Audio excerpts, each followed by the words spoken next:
નાસિકમાં ટોળા દ્વારા કરવામાં આવેલા પથ્થરમારામાં 31 પોલીસકર્મી ઘાયલ થયા છે। પથ્થરમારો કરી રહેલા 15 લોકોની પોલીસે અટકાયત કરી હતી। આ સાથે જ પોલીસે 57 શંકાસ્પદ મોટરસાયકલ જપ્ત કર્યા હતા। આપને જણાવી દઈએ કે પરિસ્થિતિને કાબૂમાં લેવા માટે હળવો બળવો પ્રયોગ પણ કરવો પડ્યો હતો।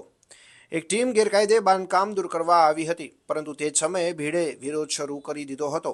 દરગાહના ટ્રસ્ટીઓ અને અનેક અગ્રણી નાગરિક તેને સમજાવવા ગયા હતા, પરંતુ તેમણે તેમની અવગણના કરી અને અગ્રણી નાગરિક અને પોલીસ પર પથ્થરમારો શરૂ કર્યો હતો। જુઓ પ્રવીણ મિશ્રાનો रिपोर्ट। आदेशानुसार काढण्याचं ठरवलं होतं। त्यानुसार रात्री सुमारे 11:30च्या सुमारास ते या ठिकाणी हे बांधकाम काढण्यासाठी आले होते आणि त्यांनी सुरुवात केली होती। परंतु याच वेळी एका दिशेने उस्मानिया चौक येथे एक गुंड लोकांचा जमाव त्या ठिकाणी याला विरोध करण्यासाठी जमला। त्यांना समजवण्यासाठी हे दर्गाचे ट्रस्टी तसेच प्रतिष्ठित नागरिक त्या ठिकाणी गेले। त्यांनी त्यांना देखील जुमानलं नाही।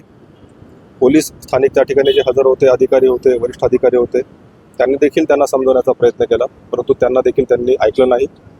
न ऐकून उलट त्यांनी प्रतिष्ठित नागरिक तसेच पोलीस पथकावर दगडफेक केली। दगडफेक करून त्यांनी काही गाड्यांचं नुकसान केलं। त्याबद्दल त्यांना तात्काळ नियंत्रित आणण्यासाठी सौम्य बळाचा वापर करून त्यांना नियंत्रित आणण्यात आलेला आहे। सध्या परिस्थिती पूर्णपणे शांतता आहे। 15 लोकांना याच्यामध्ये ताब्यात घेण्यात आलेला आहे। 57 मोटरसायकल ज्या संशयिताच्या आहेत त्या देखील ताब्यात घेण्यात आलेल्या आहेत। सध्या परिस्थिती पूर्ण 20 पोलीस अधिकारी व अंमलदार यांना किरकोळ दगडाचा मार लागलेला आहे। सध्या परिस्थिती पूर्णपणे शांत आहे। सर, किती गोळ्या दाखल करण्यात आल्या? क्या हुआ था? वाकया क्या हुआ?